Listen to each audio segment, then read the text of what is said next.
ನಮಸ್ತೆ ವೀಕ್ಷಕರೇ, Meeta crystal YouTube ಚಾನಲ್ಗೆ ಸ್ವಾಗತ. ನಾನು ನಿಮ್ಮ ಮೀತಾ. ತುಲಾರಾಶಿಯವರಿಗೆ ಗುರು ಇದೇ 2ನೇ ತಾರೀಕು, ಜೂನ್ 2ನೇ ತಾರೀಕು ಮಿಥುನ ರಾಶಿಯಿಂದ ಕಟಕ ರಾಶಿಗೆ ಬರ್ತಾ ಇದ್ದಾನೆ. ಹಾಗಾಗಿ ತುಲಾರಾಶಿಯವರಿಗೆ ಗುರು 10ನೇ ಮನೆಯಲ್ಲಿ ಸಂಚರಿಸ್ತಾ ಇರ್ತಾನೆ. 10ನೇ ಮನೆ ಅಂತಂದರೆ ನಮ್ಮ ಕೆಲಸ ಕಾರ್ಯ ಅಂತ ಹೇಳ್ತೀವಿ. ಅದೇ ರೀತಿ ನೋಡಿ, ತುಲಾರಾಶಿಗೆ ಗುರು ಯಾವತ್ತೂ ಒಳ್ಳೇದು ಮಾಡಲ್ಲ ಅಂತ 1000 ಸತಿ ಹೇಳ್ತಾ ಬಂದಿದ್ದೀನಿ.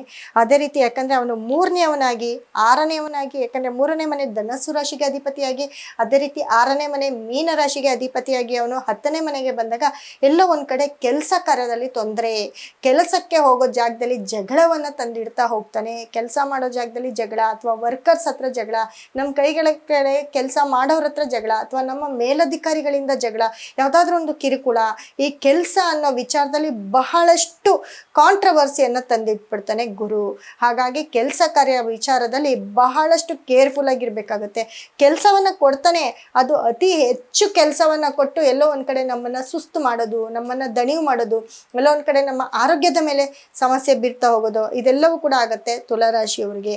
ಹಾಗಾಗಿ ನಿಮ್ಮ ಕೈ ಕೆಳಗಡೆ ಕೆಲಸ ಮಾಡೋರ ಹತ್ರ ಕೂಡ ಹುಷಾರಾಗಿರ್ಬೇಕಾಗತ್ತೆ ತುಲಾರಾಶಿಯವರು. ಯಾಕಂದರೆ ಅವರಿಂದ ಏನಾದರೂ ನಿಮಗೆ ಹಾನಿ ಉಂಟಾಗೋದಾಗಿರ್ಬೋದು, ಅಥವಾ ನಿಮ್ಮ ಒಂದು ವಿಷಯವನ್ನು ಬೇರೆ ಕಡೆ ಎಲ್ಲೋ ಒಂದು ಕಡೆ ಸ್ಪ್ರೆಡ್ ಮಾಡೋದಾಗಿರ್ಬೋದು, ಅಥವಾ ನಿಮ್ಮ ಮೇಲೆ ದಬ್ಬಾಳಿಕೆ ಮಾಡೋವಂಥದ್ದಾಗಿರ್ಬೋದು, ನಿಮ್ಮ ಮೇಲೆ ಕೋರ್ಟು ಕೇಸು ಕಂಪ್ಲೇಂಟ್ ಕೊಡೋ ಅಂಥ ಚಾನ್ಸಸ್ ಕೂಡ ಅತಿ ಹೆಚ್ಚು ಇರುತ್ತೆ ತುಲಾರಾಶಿಯವರಿಗೆ. ಅದನ್ನು ತುಂಬ ಕೇರ್ಫುಲ್ಲಾಗಿ ನೋಡ್ಕೊಳ್ಬೇಕಾಗತ್ತೆ.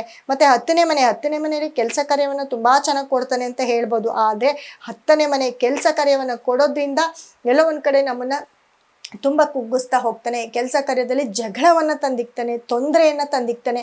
ಅದರಲ್ಲೂ ಫಾರಿನಲ್ಲಿ ಏನಾದರೂ ಕೆಲಸ ಮಾಡ್ತಿದ್ರೆ ಖಂಡಿತ ಹೇಳ್ತೀನಿ, ಅಲ್ಲೂ ಕೂಡ ಕೆಲಸದಿಂದ ಕಿತ್ತಾಕುವಂಥ ಚಾನ್ಸಸ್ ಕೂಡ ಇರುತ್ತೆ. ಅಲ್ಲಿ ಕೆಲಸದಿಂದ ಈಚೆ ಹೊರಗಡೆ ಕಳಿಸೋವಂಥ ಚಾನ್ಸಸ್ ಕೂಡ ಅತಿ ಹೆಚ್ಚಿರುತ್ತೆ. ಹಾಗಾಗಿ ಫಾರಿನಲ್ಲೆಲ್ಲ ಕೆಲಸ ಮಾಡ್ತಿರೋರು ಈ ಗುರು ಬದಲಾವಣೆಯ ನಂತರ, ಅದರಲ್ಲೂ ತುಲಾರಾಶಿಯವರು ತುಂಬ ಕೇರ್ಫುಲ್ ಆಗಿರಬೇಕಾಗುತ್ತೆ. ತುಲಾರಾಶಿಯವರು ಎಲ್ಲಾದರೂ ಹೊರದೇಶದಲ್ಲಿ ಕೆಲಸ ಮಾಡ್ತಿದ್ರೆ, ಅಥವಾ ಹೊರದೇಶ ಪ್ರವಾಸಕ್ಕೆ ಹೋಗಿದ್ರೆ ಖಂಡಿತ ಹೇಳ್ತೀನಿ, ಎಲ್ಲೋ ಒಂದು ಕಡೆ ಅಲ್ಲಿ ಸಿಕ್ಕಾಕೊಳ್ಳೋದಾಗಿರ್ಬೋದು, ಅಥವಾ ಅಲ್ಲಿ ನಿಮಗೆ ತುಂಬ ಪ್ರೇಷಿಯಸ್ ಇಲ್ದಿರ ಇರೋವಂಥದ್ದಾಗಿರ್ಬೋದು, ಇವೆಲ್ಲವೂ ಕೂಡ ಆಗ್ತಾ ಹೋಗುತ್ತೆ. ಹಾಗಾಗಿ ತುಲಾರಾಶಿಯವರು ಚಂದ್ರನನ್ನು ಅತಿ ಹೆಚ್ಚು ನೀವು ಚಂದ್ರನ ನಮಸ್ಕಾರ ಮಾಡೋದು, ಆಲಂಗುಡಿ ಚಂದ್ರನನ್ನು ನೋಡ್ತಾ ಬರೋದು, ಅಥವಾ ಯಾವುದಾದ್ರು ಶಿವನ ಟೆಂಪಲ್ಗೆ ಒಂದು ಅಭಿಷೇಕಕ್ಕೆ ಕೊಡೋದು, ಶಿವನಲ್ಲಿ ಚಂದ್ರನನ್ನು ಕಾಣ್ತಾ ಹೋಗೋದು, ಅದರಲ್ಲೂ ಸಂಜೆ ಹೊತ್ತು ಅತಿ ಹೆಚ್ಚು ನೀವು ಶಿವನನ್ನು ಆರಾಧನೆ ಮಾಡೋದು, ಇದೆಲ್ಲವನ್ನು ಮಾಡಿದ್ರೆ ತುಂಬ ಒಳ್ಳೆಯದಾಗುತ್ತೆ. ಜೊತೆಗೆ ಗುರುವಿನ ಒಂದು ಎಲ್ಲಿ ಗುರುವಿನ ದರ್ಶನ ಮಾಡ್ತೀರೋ ಅಲ್ಲಿ ಚಂದ್ರನನ್ನು ಕೂಡ ನೋಡಿ ಕೈ ಮುಗಿಯುವಂಥ ಒಂದು ಇದನ್ನು ಇಟ್ಕೊಳ್ತಾ ಇರಬೇಕಾಗತ್ತೆ. ನೀವು ಒಂದು ಅಭ್ಯಾಸವನ್ನು ಮಾಡ್ಕೊಳ್ತಾ ಹೋಗಬೇಕಾಗತ್ತೆ.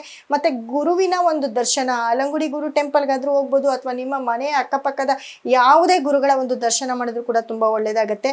ಜೊತೆಗೆ ಶ್ರೀರಂಗಂ, ಯಾಕಂದರೆ ತುಲಾರಾಶಿಯ ಅಧಿಪತಿ ಶುಕ್ರ, ಶ್ರೀರಂಗಮ್ಮನ ರಂಗನಾಥನ ಒಂದು ವಿಷ್ಣುವಿನ ದರ್ಶನ ಮಾಡಿದ್ರೆ ಅಲ್ಲಿ ಶುಕ್ರನ ಒಂದು ದರ್ಶನ, ಅದರ ಒಂದು ಪಾಸಿಟಿವ್ ಕೂಡ ಆಗ್ತಾ ಹೋಗುತ್ತೆ.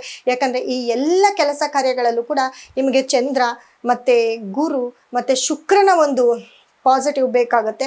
ಹಾಗಾಗಿ ಇವರೆಲ್ಲರ ಒಂದು ಮೊರೆ ಹೋಗೋದು ತುಂಬ ಅತಿ ಹೆಚ್ಚು ಮಾಡಬೇಕು. ಮನೆಯಲ್ಲಿ ಅತಿ ಹೆಚ್ಚು ತುಳಸಿಯನ್ನು ಯೂಸ್ ಮಾಡ್ತಾ ಹೋಗಬೇಕು. ನಿಮ್ಮ ಮನೆಯಲ್ಲಿ, ನಿಮ್ಮ ಮನೆ ದೇವರಿಗೆ, ಅಥವಾ ನಿಮ್ಮ ಮನೆಯ ವಾಸ್ಕಲ್ಲು, ನಿಮ್ಮ ಮನೆಯ ಬಾಗಿಲಿಗೆ ತುಳಸಿ ಹಾರವನ್ನು ಹಾಕೋದು, ನಿಮ್ಮ ಫೋಟೋಗೆ ತುಳಸಿಯನ್ನು ಹಾಕೋದು, ಇದು ಎಲ್ಲ ಒಂದು ಕಡೆ ವಿಷ್ಣುವಿನ ಒಂದು ಪಾದಕ್ಕೆ ಸೇರಿಸ್ದಂಗೆ ಆಗಿರುತ್ತೆ. ಅತಿ ಹೆಚ್ಚು ತುಲಾರಾಶಿಯವರು ಮಲ್ಲಿಗೆ ಹೂವು, ಜಾಜಿ ಮಲ್ಲಿಗೆ, ಈ ಥರ ಹೂವನ್ನು ಮನೆಯಲ್ಲಿ ತಂದಿಟ್ಟು ತುಪ್ಪದ ದೀಪವನ್ನು ಒಂದು ಹಚ್ಚುತ್ತಾ ಹೋದರೆ ಖಂಡಿತ ಒಳ್ಳೆಯದಾಗತ್ತೆ. ಜೊತೆಗೆ ಮನೆಯಲ್ಲಿ ಸದಾ ಕಡಲೆಬೇಳೆಯಿಂದ ಮಾಡ್ತಕ್ಕಂಥ ಈ ಹಯಗ್ರೀವ ಅಂತಕ್ಕಂಥ ಒಂದು ನೈವೇದ್ಯವನ್ನು ಮಾಡಿ ನಿಮ್ಮ ದೇವರಿಗೆ ನೈವೇದ್ಯವನ್ನು ಇಟ್ಟರೆ ಕೂಡ ಒಳ್ಳೆಯದಾಗ್ತಾ ಹೋಗುತ್ತೆ. ಜೊತೆಗೆ ಕೆಲಸ ಅಂತ ಬಂದಾಗ ಕೆಲಸದವರಿಂದ ತೊಂದರೆಯನ್ನು ಅನುಭವಿಸ್ತಾ ಹೋಗ್ತೀರಿ. ಜೊತೆಗೆ ನೋಡಿ, ತುಲಾರಾಶಿಯವರಿಗೆ 3ನೇ ಮನೆ ಧನಸ್ಸು ರಾಶಿ, ಆ 3ನೇ ಮನೆಯ ಅಧಿಪತಿ ಗುರು ಆಗಿರ್ತಾನೆ. 3ನೇ ಮನೆ ಜೊತೆಗೆ 6ನೇ ಮನೆಯಲ್ಲಿ ಕೂಡ ಶನಿನೂ ಇರ್ತಾನೆ. ಅದೇ ರೀತಿ ಗುರುವಿನ ಒಂದು ದೃಷ್ಟಿ ಕೂಡ ಬೀಳ್ತಾ ಇರುತ್ತೆ.